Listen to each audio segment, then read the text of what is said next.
most common reason for denial is the interviewing officer's belief that you intend to immigrate to the U.S. Even if you have a serious intention of returning to your home country, they will presume your intention is to immigrate to the U.S. You may have businesses, properties, and/or a stable job in your home country, and most of your family members may be based in your home country, but the moment you apply for a B-2 visa, it will be presumed you intend to stay in the U.S. During the interview, you have the burden of overcoming that presumption. You have to convince the officer that you will leave the U.S. after your visit. You need to show convincing proof that you have strong ties to your home country and intend to return to it. Strong ties include your job, your home, and/or your relationships with family and friends in your home country. If you do not have a stable job in your home country, the interviewing officer might think you will try to find work in the U.S. What types of applicants are highly affected by this presumption? Two types of B-2 visa applicants are highly affected by the presumption that they intend to stay in the U.S. Those with a pending immigrant petition filed by a relative, those in an intimate relationship with a U.S. resident. Those who have pending immigrant petitions filed by a relative will find it difficult to convince the officer of their intent to leave the U.S. after their visit. If you have a pending petition for an immigrant visa, the assumption is you would like to live in the U.S. Your intention to return to your home country becomes questionable. In this case, when applying for a B-2 non-immigrant visa, you need stronger evidence to show that while your immigrant petition is pending, you do not intend to stay in the U.S. during your visit and that you will return to your home country before your authorized stay expires. Likewise, those who have a boyfriend, girlfriend, or a spouse in the U.S. should provide strong proof that they will return to their home countries.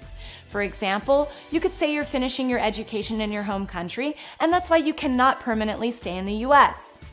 Or you can say that you and your fiancé will later apply for a fiancé visa, but for now, you just want to celebrate Christmas together.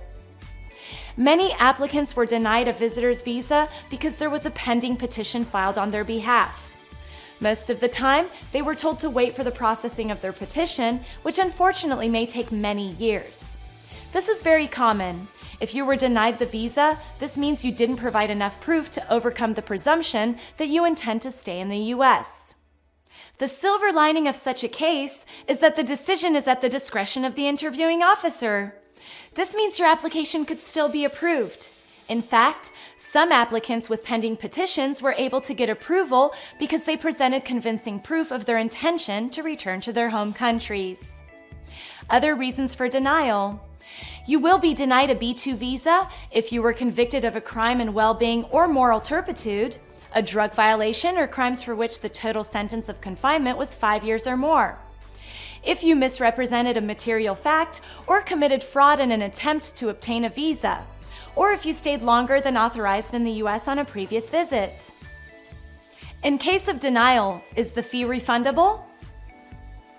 No, the fee you paid is a non-refundable application processing fee.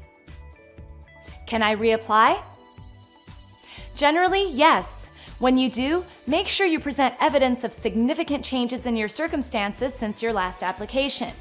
This means if you were denied because you had failed to show proof of strong ties to your home country, when you reapply, you need to provide additional convincing proof of your strong ties to your home country.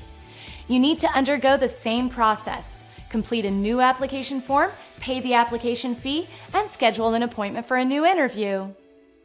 Please note, if you were denied because you attempted to receive a visa or entered the U.S. by willfully misrepresenting a material fact or committing fraud, your ineligibility for a visitor's visa becomes permanent. Every time you apply for a visa, you will be denied.